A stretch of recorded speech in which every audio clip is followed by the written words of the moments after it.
ప్రభుపాదులకి ఉన్నటువంటి వేల మంది శిష్యుల్లో కొంతమంది ఆయన చూశారు, కొంతమంది విన్నారు, కొంతమంది చదివారు.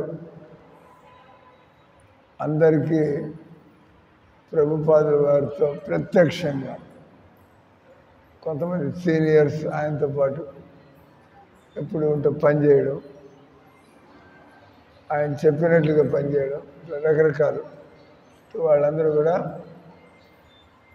ఏ విధంగా వాళ్ళ జీవితాలు ప్రభుపాదులు వారిని కలుసుకుంటే వాళ్ళ జీవితాలు మారిపోయినాయి. వాళ్ళు భగవంతుడి కోసం, భగవంతుడి అర్థమయ్యి భగవంతుడి కోసం, భగవంతుడి సేవ కోసం.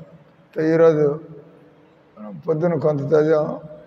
ఈ పుస్తకం పేరు ప్రభుపాదుల వారి గురించిన జ్ఞాపకాలు. లేటెస్ట్ బుక్, కొత్తగా వచ్చింది. మొన్న బృందావనంలో కొన్న 112 పేజీ దగ్గర నుంచి.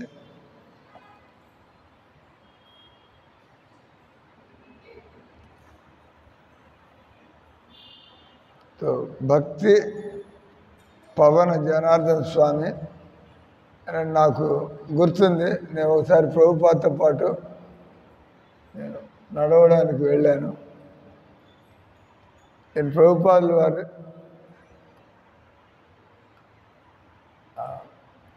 ఇంప్రెస్ చేయాలని చెప్పి ప్రభుపాదుల వారు నన్ను మెచ్చుకుంటారేమో అనే విధంగా ప్రభుపాద్ ఇక్కడుండే వాళ్ళందరినీ చూడండి, వాళ్ళు కేవలం ఈ భోగాల పిచ్చితో బతుకుతున్నారు. ప్రభుపాద ఆయన మొహం చూసి, ఇది నువ్వు చేసినటువంటి నిర్వాహకం అన్నాడు. ఇది నేను చేసింది ఏంది? ఇదంతా అంటే సినిమాలు చూస్తావు, బీచ్ల్లో వాకింగ్ చేస్తావు, చెత్త చెదారం తింటావు, సినిమాలు చూస్తావు. ఇదంతా కూడా మానవ జీవితంలో కేవలం భోగాల కోసం బతుకుతున్నారంటే ప్రభుపాద ఆయన చూసి, ఇదంతా నువ్వు చేసిన పని అని. మధ్యలో నన్ను అంటాడు, నేనేం చేశా అంటే, మీరు సినిమాలకు పోతాండి, మధ్యలో నేనేం చేశా. తర్వాత ఆయన అన్నాడు, భారతదేశంలో అంటే ఈయన ఫారినర్, భారతదేశంలో మీరు ఫారినర్స్ రాకముందు భారతీయులు ఎప్పుడు చక్కగా మందిరాలకు పోవడం, భజనలు చేయడం, పుస్తకాలు, సత్సంగాలు ఇలా గడిపేవాళ్ళు. ఈ బ్రిటిష్ వాళ్ళు, ఈ విదేశీయులు వచ్చి ఈ భారత సభ్యతను అంతా కూడా నాశనం చేయడం వల్ల ఇప్పుడు భారతదేశంలో హిందువులు ఈ విధంగా ఎలాంటి అర్ధరహితంగా, ఉద్దేశరహితంగా, ఎలాంటి లక్ష్యం లేకుండా బతుకుతున్నారు.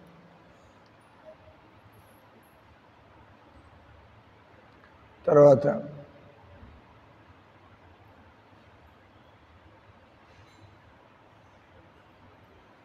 ఈయన భారతదేశం రావడానికి కారణం అమెరికా. ఆయన ప్రభుపాదుల వారి మూల భాగవత గ్రంథాలు నా దగ్గర 3వ భాగం ఉంది. నేను ఇండియాలో వెతికినట్లయితే మిగతా 2 భాగాలు కూడా నాకు దొరుకుతాయని ప్రభుపాద అన్నారు.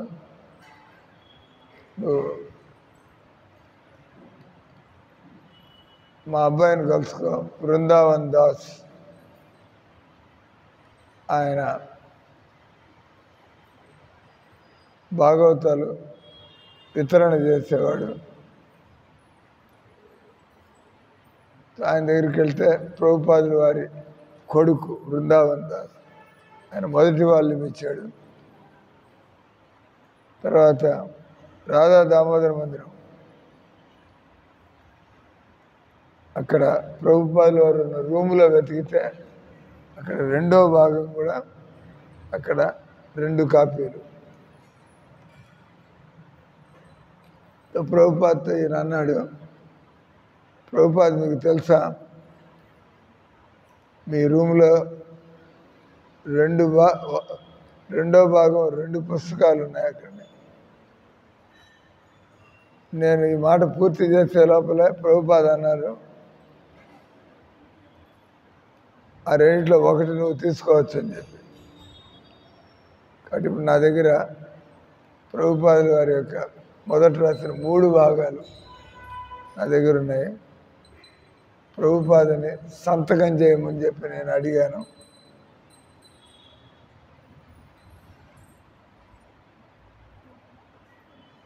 ప్రభుపాద ఎవరన్నా చదువుతా అంటే తన ఒరిజినల్ గ్రంథాలు కూడా ఈ విధంగా భాగవతం చదవడంలో ఇంట్రెస్ట్ ఉన్న వాళ్ళకి ఆయన ఇచ్చేయడంతో ఆయన ఏ విధంగా ఇతరులు భాగవతం తెలుసుకోవాలి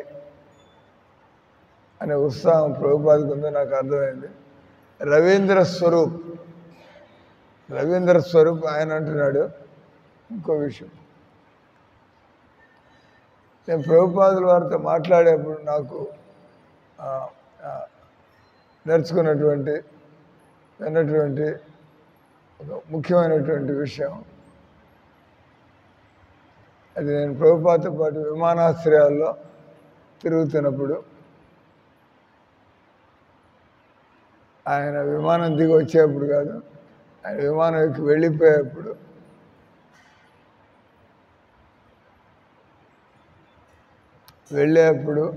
అందరూ కూడా ఎంతో వియోగంతో, కాబట్టి వాళ్ళు ఎన్నో విధాలుగా ప్రభుపాదతో ప్రభుపాద విమానం ఎక్కి వెళ్ళిపోయే ముందు ఎన్నో విధాలుగా మాట్లాడేవాళ్ళు. ఒకసారి న్యూయార్క్ విమానాశ్రయంలో ప్రభుపాద వెళ్ళబోతున్నారు. ఆయన మమ్మల్ని వదిలి లోపలికి వెళ్తున్నారు. అందరూ కూడా విమానం ఎక్కాలని చెప్పి ఎంతోమంది ప్రయాణికులు వాళ్ళంతా కూడా అక్కడ గుమిగూడి ఉన్నారు. మేము ప్రభుపాదుల వారితో మాట్లాడుతున్నాం. అప్పుడు ఒక ఏజెంట్ వచ్చి భక్తులంతా అడ్డంగా ఉన్నారు అన్నట్టుగా, మీరంతా కూడా కొద్దిగా అడ్డం తొలగండి, వెళ్ళవలసిన ప్రయాణికులు వాళ్ళు లోపలికి రాగలుగుతారని. కానీ భక్తులందరూ కూడా అతను చెప్పింది పట్టించుకోకుండా ప్రభుపాదతో ఎంతో ఆసక్తిగా వింటూ ఉన్నారు. ఆ విధంగా విమానాశ్రయ వ్యక్తి చెప్పిన దాన్ని వీళ్ళు పట్టించుకోలేదు. నాకు అర్థం కాలేదు నేనేం చేయాలని. రవీంద్ర స్వరూప్ విమానాశ్రయం వాళ్ళు మనకి చెప్పినప్పుడు మనం ఆ విధంగా పట్టించుకోకుండా ఉండడం మంచిది కాదని నాకు అనిపించింది. నేను రూపానగర్ దగ్గరికి వెళ్ళి ఎవరైతే నాకంటే కూడా సీనియర్ భక్తులు జీబీసీఓ, ఇక్కడ వాళ్ళకి ప్రాబ్లం ఉంది ప్రయాణికులకి, ఇప్పుడు రూపానుగా పంపించడానికి చూశాడు. కానీ ఎవరు కూడా రూపానుగురు పట్టించుకోలేదు. ప్రభుపాద మాట్లాడుతూ ఉన్నారు తన చుట్టుపక్కల ఉన్న వాళ్ళతో. ఆఖరికి రూపానుగా కుర్చీ ఎక్కి ఒక ఫోన్ తీసుకుని తన చెయ్యి ఇట్లా పెట్టి ఆ ఫోన్లో భక్తులందరూ కూడా ఈ ప్రదేశం వదిలిపెట్టాడని, భక్తులందరూ కూడా బయట వెళ్ళాల్సిందని చెప్పి ఆయన అనౌన్స్మెంట్ ఇచ్చారు. మిగతా వాళ్ళు వెళ్ళబోతున్నారు లేదా ప్రభుపాద ఆయన నిలబడ్డారు వెళ్ళడానికి. రూపానుగా నవ్వుతా అన్నాడు, శ్రీల ప్రభుపాద నేను మీ గురించి కాదు చెప్పింది, కానీ ప్రభుపాద అక్కడ ఉండేటువంటి పబ్లిక్ వాళ్ళకి ఇబ్బంది కలగకూడదని ఆయన వినయంగా ప్రభుపాద ఆయన ఆందోళన పడలేదు. కానీ విమానాశ్రయం వాళ్ళతో పబ్లిక్ సౌకర్యం కోసం ఆయన వినయంగా పక్కే తప్పుకున్నాడు. జనార్దన స్వామి ఇప్పుడు ఆయన చెబుతున్నాడు, నేను ఒకసారి ప్రభుపాద రూమ్లో ఉన్నా, ప్రభుపాదని అడిగాను నేను సన్యాసం తీసుకోవచ్చా అని.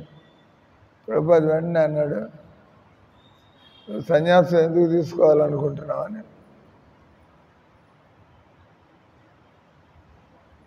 ఆయన అన్నాడు, నేను జూనియర్గా ఉంటే నా గాడ్ బ్రదర్స్తో ఉండలేకపోతున్నాను, కానీ ఈ విధంగా దీనికోసం సన్యాసం అడగడం అది సరైనటువంటిది కాదు. ప్రభుపాద అన్నారు, మంచి కారణం వెతికావు నువ్వు సన్యాసం తీసుకోవడానికి అంటే ఆయన ఎగతాళి చేస్తున్నట్టుగా, నువ్వు నీ ఇతర గురుబాయిలతో నువ్వు కలిసి పనిచేయలేక నువ్వు నాకు గుర్తుంది ఒకసారి ప్రభుపాదులు వారి గురుబాయిలు ప్రభుపాదని విమర్శించారు. ప్రభుపాద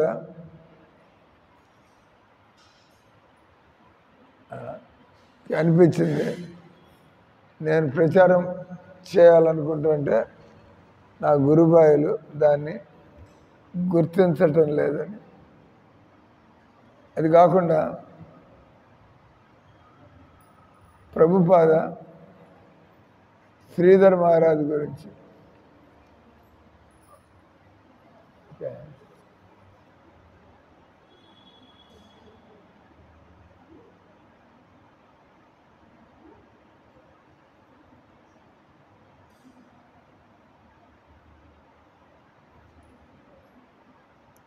జగన్నాథ స్వామి శ్రీ జగన్నాథ్ చందన యాత్ర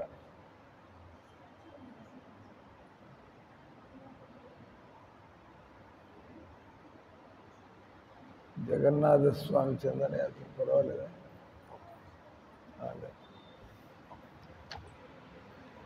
2:30 6 3కి 8 బయటకు 3కి 8 అడుగులు లోపలికి వచ్చి 2:30కి 2:30 6 తెలుసు అనుకుంటాలే.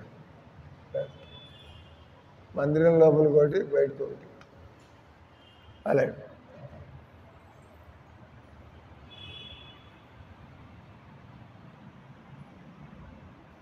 సో శ్రీధర్ మహారాజ్ ప్రభుపాదుల వారి గురుభాయ్.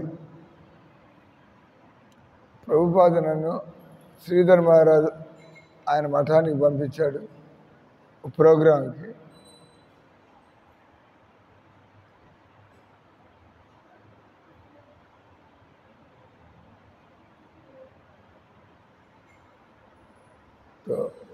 ఈ విధంగా ప్రభుపాద సహకరించాడు.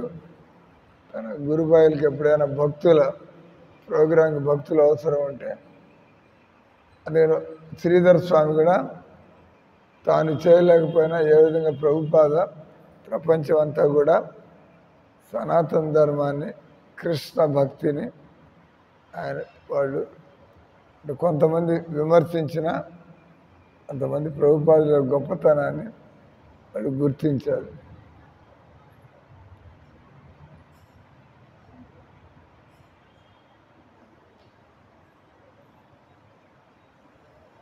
రవీంద్ర స్వరూప్ ఒకసారి ప్రభుపాదని అడిగారు, ఒక రిపోర్టర్ విమానాశ్రయంలో ఒక పత్రికా విలేకరి, మీరు మా దేశానికి మీరు మా పాశ్చాత్య దేశాలకి మీరు ఎందుకు వచ్చారని అడిగాడు. ప్రభుపాద అన్నారు, మీకు తలకాయ వేయడానికి వచ్చాను నేనని చెప్పి, మీకు బుద్ధిని వేయడానికి వచ్చాయని చెప్పి. తర్వాత ప్రభుపాద అన్నారు, ఈ సమాజాన్ని ఒక శరీరంగా భావిస్తే ఏ విధంగా మానవ శరీరం ఉంది, దానికి ఒక తలకాయ, దానికి చేతులు, పొట్ట, కాళ్ళు ఉంటాయో, అలా ప్రతి సమాజంలో కూడా అంటే, కానీ మీ సమాజంలో తలకాయ లేదు. మీ సమాజంలో అందరూ కూడా బుద్ధి లేకుండానే వాళ్ళు వెట్టి చాకరీలు చేస్తూ కేవలం సంసారపు సుఖాల కోసం బతుకుతున్నారు. మానవ జీవితాన్ని ఎలా గడపాలో వాళ్ళకి తెలీదు. మీరంతా కూడా వ్యాపారస్తులు లేదా శ్రామికులు అలా బతుకుతున్నారు. వీళ్ళు తెలివి గల వాళ్ళు ఎవరు లేరని. సో ఈ విధంగా అమెరికా సమాజాన్ని గురించి ప్రభుపాద మొహమాటం లేకుండా ఆ పత్రికా విలేకరుతో అన్నాడు. వాళ్ళు ఏదో రాసుకుందాం అనుకున్నారు, ఇప్పుడు వాళ్ళు ఏం రాయాలో వాళ్ళకి అర్థం కాలేదు. ఎందుకు వాళ్ళనే ప్రభుపాద క్రిటిసైజ్ చేశాడు. వాళ్ళ పేపర్లో ఏం రాయాలని వాళ్ళకి అర్థం కాలేదు. నిజంగా ప్రభుపాద వాళ్ళని తమోగుణం నుంచి రజోగుణం నుంచి బయటికి తీసుకొచ్చి వాళ్ళని ఆధ్యాత్మిక వ్యక్తులుగా మార్చాలని ప్రభుపాదల మరి ఆశయం. ఆ విధంగానే మేము మారాము అని రవీంద్ర స్వరూప్. జనార్దన్ స్వామి, నేను కొంతకాలం మందిరంలో ఉండి ప్రయాణాలు చేస్తే బాగుంటుంది అనిపించింది.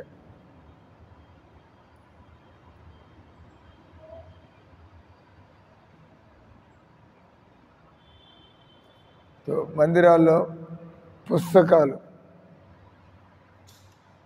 వాళ్ళు అమ్మినప్పుడు ఆ డబ్బులు కట్టడం లేదు బీబీటీకి. ఆ మందిరాలు భక్తి వేదాంత బుక్ ట్రస్ట్కి డబ్బు కట్టవలసి ఉంటుంది. అంటే మనం పుస్తకాలు తెప్పించుకుంటే 100 భగవద్గీతలు, అది మనకి 250కి మనం అమ్ముతూ ఉంటే, లేదా 300కి, అది మనకి 250 ఇవ్వబడుతుంది. తెప్పించుకున్నాం కానీ డబ్బులు కట్టడం లేదు. ఈ విషయం ప్రభుపాద చెబితే నేను దక్షిణ భారతదేశం అంతా కూడా నేను టూర్ చేసి పుస్తకాలు అమ్మాలని, మేము లైఫ్ మెంబర్లు కూడా చేస్తాం, మేము ప్రచారం చేస్తాం, డబ్బులు దండుకుంటాం.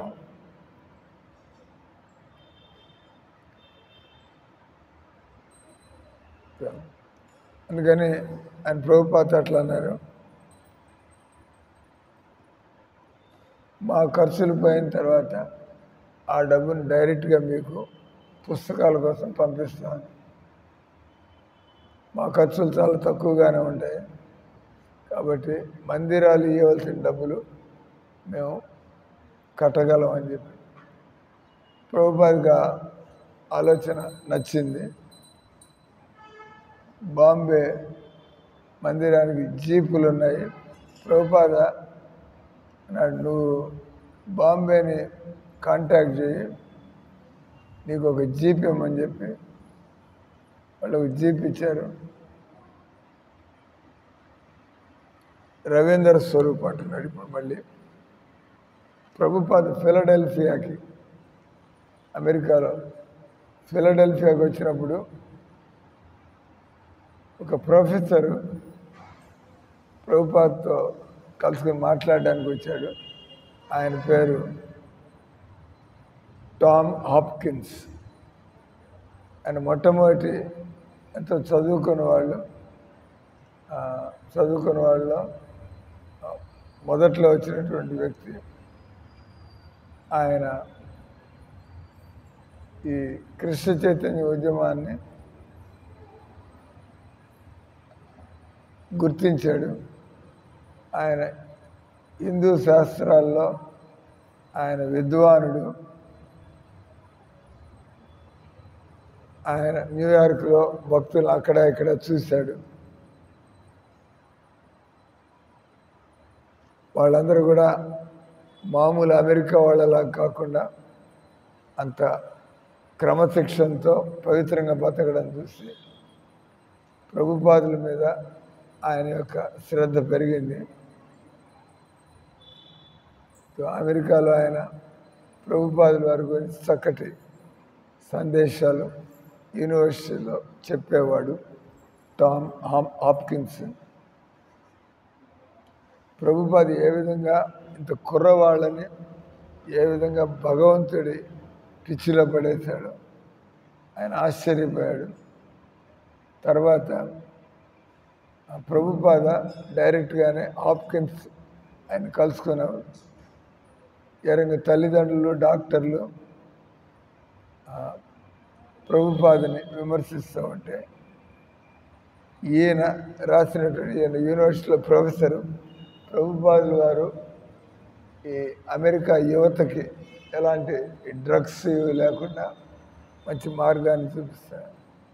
ఆ విధంగా ఆయన ప్రభుపాదుల వారికి సపోర్ట్ చేయడానికి ముందుకొచ్చాడు.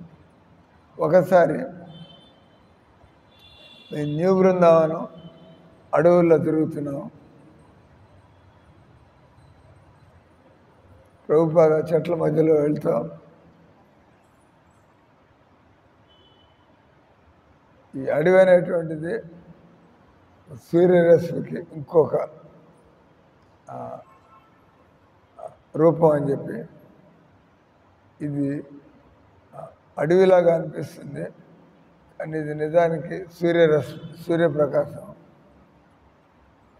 నువ్వు నిప్పు అంటించినట్లయితే ఈ చెట్లు కాలడం వల్ల మనకి ఆ సూర్యప్రకాశం మళ్ళీ బయటకు వస్తుంది. కాబట్టి ఆయన అన్నాడు అంతా ఉన్నదంతా కూడా నిజానికి ఆత్మే. మనం ఆ పేర్లతో ఈ పేర్లతో పిలుస్తూ ఉంటాం, కానీ లోపలంతా కూడా ఆత్మ కారణంగా. కాబట్టి అంతా కూడా నిజానికి భగవంతుడి నుంచి వచ్చేదంతా కూడా ఆధ్యాత్మికమే. ఎందుకంటే అదంతా కూడా కృష్ణుడి యొక్క శక్తి. కృష్ణుడు ఒక దివ్య పురుషుడు, ఆయన నుంచి వచ్చిందంతా కూడా దివ్యమైనటువంటిది. మేము ఆగాము, నడుస్తాం. ప్రభుపాద అన్న నాకు అర్థం కావట్లేదు, నేను ఆ రోజుల్లో కొద్దిగా కొత్త భక్తుడిని, నేను ఇవన్నీ అర్థం చేసుకోవడానికి ఎంత ప్రయత్నం చేస్తాను. నేను ఈ శరీరం కాదు. తర్వాత పదార్థానికి చైతన్యానికి తేడా అర్థం చేసుకోవడానికి. కానీ ఇప్పుడు మీరు అంతా కూడా ఆధ్యాత్మికంగా అంటున్నారు. ఇంతకుముందు మీరు మాకు శరీరం ఆత్మ అన్నారు, ఇప్పుడు అంతా కూడా ఆధ్యాత్మికంగా అంటున్నారు. అది దానికి నేను సందిగ్ధంలో ఉన్నాను. ప్రభుపాద జవాబు ఇచ్చారు, మనం మాయావాదులం కాదు. ఈ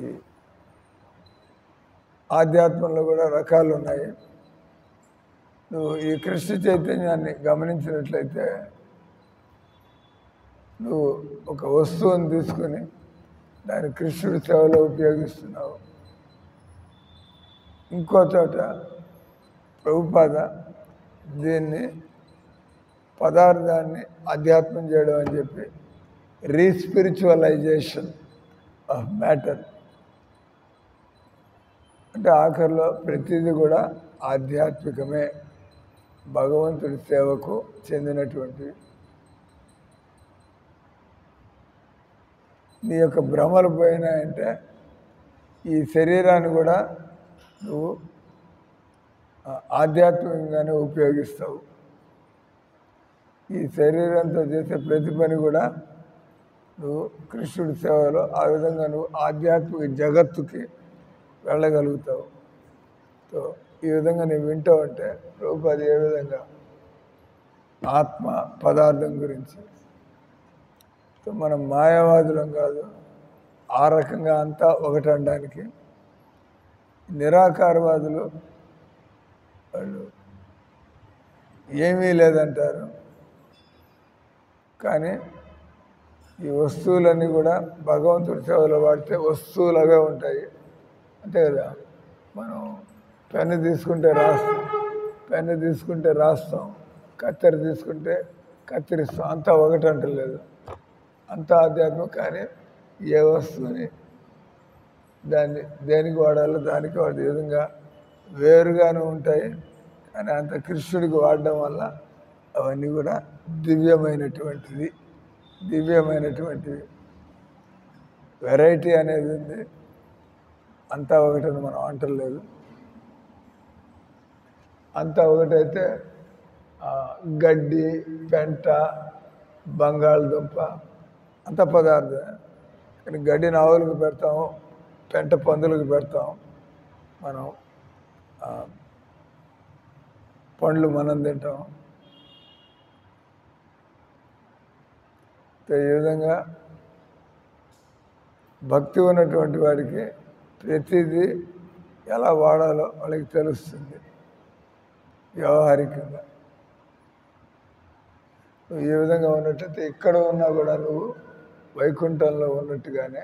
ఎందుకంటే ఏది నువ్వు నీ కోసం చేసుకోవట్లేదు కాబట్టి. తర్వాత జనార్దన్ స్వామి ఆయన మాట్లాడుతున్నాడు. నేను టూరిస్ట్ వీసాతో 4 సంవత్సరాలు నేను భారతదేశంలో ఉన్నా. మళ్ళీ అయిపోగానే నేను భారతదేశం వదిలి మళ్ళీ ఇంకో వీసా తీసుకుని మళ్ళీ వచ్చేవాడిని.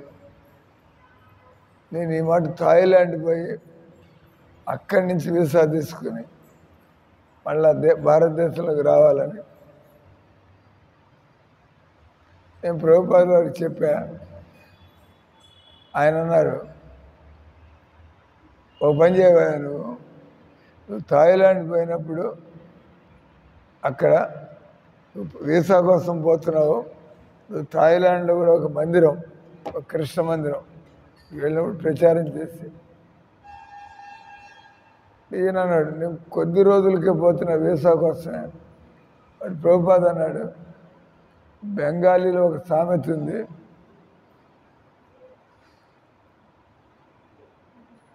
నువ్వు ప్రచారకుడు అయినట్లయితే నువ్వు ఎక్కడికి పోయినా నువ్వు గమ్మున ఉండలేవు.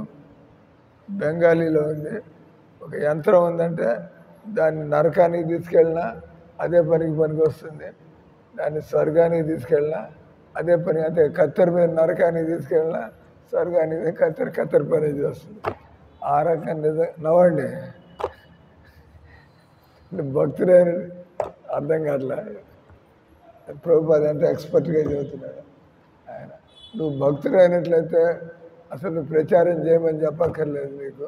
నువ్వు ఎక్కడికి పోయినా కూడా నువ్వు మాట్లాడకుండా ఉండలేవు కృష్ణుడి గురించి. అంటే థాయిలాండ్లో 2 రోజులకు పోతున్నా, 3 రోజులకు పోతున్నా, అది కాదు విషయం. తర్వాత రవీంద్ర స్వరూప్ ఆయన అంటున్నాడు, ఒకసారి నేను ప్రభుపాదులు వాడి పక్కన కూర్చున్నా, ఆయన గమనిస్తున్నాను. నేను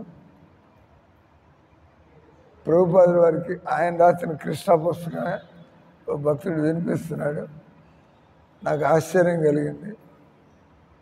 ప్రభుపాద ఎలాంటి శరీరంలో కదలిక లేకుండా ఎంత జాగ్రత్తగా వింటున్నాడు. అసలు ప్రభుపాద ఏమీ కదలటం లేదు. ఆయన చేతులు చూశాను, కాళ్ళు చూశాను, ఆయన ఏం కదలటం లేదు. మామూలుగా మనం ఎక్కడైనా కూర్చున్నప్పుడు మనం అలా కదిలి ఇలా కదిలి ఇవన్నీ మనం కాళ్ళు కదిపి చేతులు కదిపి చేస్తూ ఉంటాం. ప్రభుపాద ఎలాంటి కదలిక లేకుండా కూర్చున్నారు. నేను ప్రభుపాద వారు ఒక సేవకుడితో చెప్పా ఈ విషయం.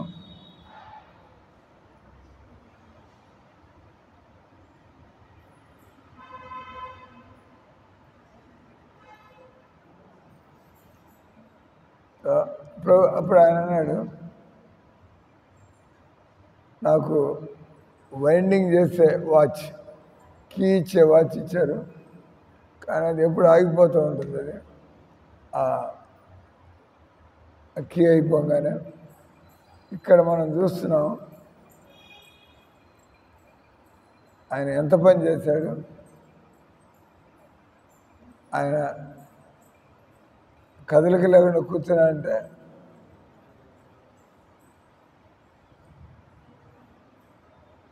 మనకుండేటువంటి అశాంతి ఆయనకి లేదు. ఆయన కృష్ణ బుక్ వింటూ ఆ రకంగా ఆయన ధ్యానమగ్నుడయ్యాడు. నాకు అర్థమైంది ఏంటంటే, ప్రభుపాద ఎప్పుడు కూడా కృష్ణుడి యొక్క ఉనికిని ఆయన ఎప్పుడు అనుభూతం చేసుకునేవాడు. అంటే కృష్ణుడితో నేను తిరుగుతున్నాను అన్నట్టుగానే మీకు అనిపిస్తుంది. మీరు వంట చేస్తున్నప్పుడు, రూమ్లో ఉన్నప్పుడు తిరుగుతున్నప్పుడు కృష్ణుడు నాతో ఉన్నాడు. ఇప్పుడు వచ్చింది ఆలోచన, ఏదో మన పని మనం అన్నట్టు. ఇక్కడ అంటే ఎదిగినటువంటి వ్యక్తులు ఏది జరుగుతున్నా కూడా కృష్ణుడు ఎందుకు ఈ విధంగా చేస్తున్నాడు, మధ్యలో కృష్ణుడు వస్తూ ఉంటారు వాళ్ళ ఆలోచనలు. ప్రభుపాద ఈ విధంగా ఎప్పుడు సమాధిలో ఉన్నట్టుగానే ఆయన తిరుగుతూ ఉండేవాడు. సమాధి అంటే పనులను వదిలిపెట్టేసి గుఫలో కూర్చోవడం కాదు. ఎక్కడికి పోయినా ఎప్పుడైనా కూడా కృష్ణుడి కోసం పనిచేయడం. హరిబో అర్థమైంది. సమాధి అంటే ఎక్కడో కూర్చొని ఒంటరిగా కూర్చొని జపం చేసుకుంటాం. ఎక్స్పర్ట్ ఎక్కడికి పోయినా కూడా ప్రతిదీ ఎప్పుడు కృష్ణుడి కోసం ఎలా పనిచేయాలి.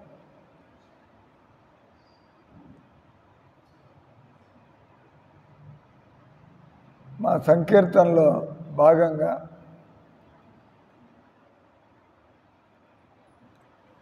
అమెరికాలో నోట్ల మీద ఉంటుంది, భగవంతుడు అంటే నమ్మకం, ఇన్ గాడ్ వీ ట్రస్ట్ అని డాలర్ నోటు మీద.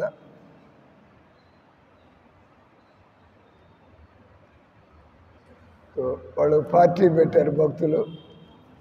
నిజంగా దేవుడు అంటే నమ్మకం ఉంటే భక్తుల్లా కూడా బతకాల. కేవలం డాలర్ నోటు మీద దేవుడు అంటే నమ్మకం ఉందని చెప్పడం కాదు. దేవుడు అంటే నమ్మకం ఉంటే ఆయన నియమాలు పాటించాలా, ఆయన కోసం పనిచేయాలా. ఈ విధంగా మేము మాట్లాడుతున్నాం. ఏ విధంగా గవర్నమెంట్ అలా ఉండాలా. నేను ప్రభుపాదతో అన్నాను, మీరు నిజంగానే ఎంతో లోతుగా ఆలోచించి అవుతారు. మీరు భక్తులు కూడా ఒకరోజు దేశాలని పాలిస్తారు, వాళ్ళు ఆర్మీల్ని వాళ్ళు మార్గదర్శనం చేస్తారని ప్రభుపాద అన్నారు. ఈ భూమి మీద యుద్ధం అనేది రాబోతూనే ఉంటుంది ఎప్పుడు. అది భక్తుల మధ్య, రాక్షసుల మధ్య. అదే మాట్లాడేప్పుడు ప్రభుపాద అన్నాడు. కాబట్టి యుద్ధం అనేది ఎప్పుడు అవసరమే ఉంటుంది. అవసరం భక్తులు కాని వాళ్ళ మధ్య. ఇప్పుడు జరిగేటువంటి యుద్ధాల్లో రాక్షసులు వాళ్ళు పోట్లాడుకుంటున్నారు, కానీ భక్తులు రాక్షసులతో పోట్లాడతారు సమాజాన్ని మార్చడానికి. రాక్షసులు పోట్లాడుకుంటే అక్కడ ఫలితమే ఉండదు. కానీ ఒక పక్క భక్తులుండి ఇంకో పక్క రాక్షసులుంటే భక్తులు గెలిచినప్పుడు ఈ దేశం బాగుపడుతుంది. దాని అంటే కృష్ణ చైతన్యాన్ని స్థాపించడానికి మనం పోరాడాల. సో మనం ఈ పార్టీ పెట్టామంటే పవిత్రమైనటువంటి నాయకులు తప్పకుండా భక్తులతో పాటు చేతులు కలుపుతారు.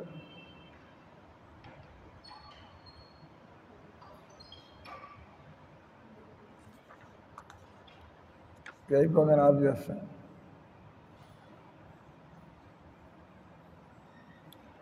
నాకు నమ్మకం కలగలేదు. భక్తులు నిజంగా రాజకీయ నాయకులు అవ్వగలరా అని చెప్పి నాకు సందేహం ఉంది. నేను అడిగాను, మీరు ఈ విధంగా కల్పన చేస్తున్నారు, భక్తులు దేశాలు పాలిస్తారు, వాళ్ళు సేనని ఆజ్ఞాపిస్తారని.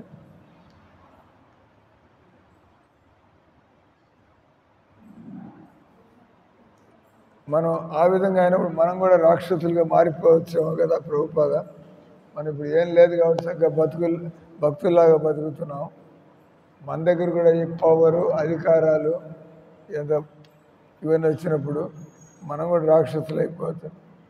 ప్రభుపాద అన్నారు, నువ్వు రోజు 16 మాలలు జపం చేయి, ఈ 4 నియమాలు పాటించు, నువ్వు అప్పుడు ఎక్కడున్నా కూడా నువ్వు చెడిపోయే అవకాశం లేదు. హరివో. హరే కృష్ణ హరే కృష్ణ కృష్ణ కృష్ణ హరే హరే, హరే రామ రామ